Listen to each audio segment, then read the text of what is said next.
Venezuela is embarking this week on a major economic overhaul, the biggest in the 5 years that Nicolás Maduro has been president of the country. Why? Well, put simply, because of hyperinflation. Inflation has been a problem in Venezuela for years, but it's really taken off since the end of last year. Since then, prices have been almost doubling every month for the past 9 months. The annual inflation rate is now running at around 80,000%. By some measures, that's the highest in Latin American history. And economists in Caracas expect it to get worse. They say it could reach 300,000, 400,000% this year.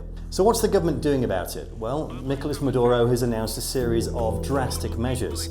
The first, introduced this week, is to lop 5 zeros off the currency, the bolívar. So a whole load of new banknotes have been issued. The biggest of those banknotes is the 500 bolívar note. That will be worth 50 million old bolívars. That's still only around $8.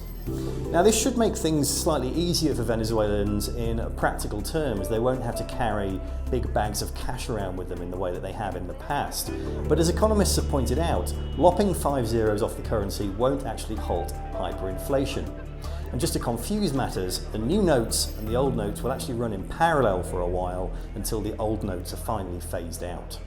Mr. Maduro says that the new bolívar will be pegged to the petro, a state-run cryptocurrency which he launched earlier this year. He says there will be 3,600 new bolívars to the petro, and the petro will be worth $60. Now, if you do the maths, that works out as a currency devaluation of 95 or 96%. Many economists say this is really just smoke and mirrors because the petro doesn't really exist in any recognised form. It isn't traded on any recognised platform. The government can issue it at will.